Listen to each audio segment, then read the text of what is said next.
இந்த சைவம் அசைவம் அப்படின்றது இந்த ஆன்மீகத்துல இருக்கக்கூடிய பெரிய சர்ச்சையா இருக்கு. நல்லா தெரிஞ்சுக்கோங்க.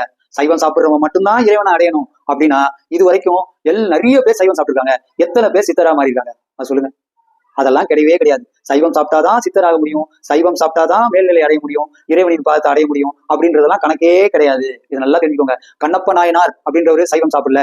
அப்ப கண்ணப்ப நாயனார் கண்டிப்பா அசைவத்தை தான் இறைவனுக்கே படைச்சாரு.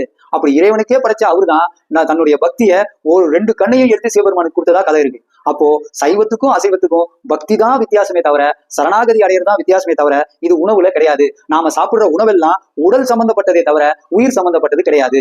இதுல இருந்து நல்லா தெரிஞ்சுக்கோங்க. உடல் மட்டும்தான் சைவம் அசைவம்னு பேசலாம். ஆனா உயிர் சைவம் அசைவம்னு பேசுறது இல்ல, உயிர் சைவம் அசைவம்னு பிரிக்கப்படுறதும் கிடையாது. இதை நல்லா தெரிஞ்சுக்கோங்க. அப்போ வாசியோக பயிற்சி நீங்க உயிரை வச்சு பண்றீங்க.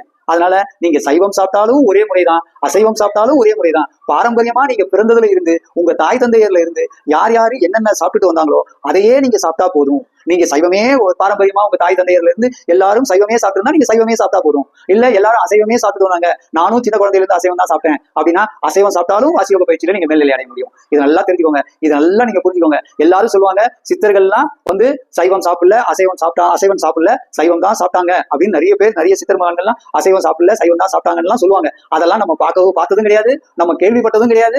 அந்த சைவம் தான் முக்கியம்னு சித்தர் மகான்களுடைய பாடல்கள்ல இருந்ததும் கிடையாது. இது நல்லா தெரிஞ்சுக்கோங்க. எந்த சித்தர் மகான்கள் பாடல்லையும் சைவம் தான் முக்கியம், சைவம் தான் சாப்பிடணும் அப்படின்னு எந்த சித்தர் மகான்களும் எழுதி வைக்கல. இது நல்லா தெரிஞ்சுக்கோங்க.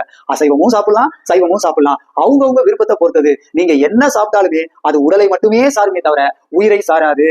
அப்போ இந்த உடல் இங்க விட்டுட்டு போறதுதான். அது அசைவம் சாப்பிட்டா என்ன, சைவம் சாப்பிட்டா என்ன. ஆனா உயிர் அப்படின்றது சைவத்திலையும் அசைவத்திலையும் பிரிஞ்சது கிடையாது.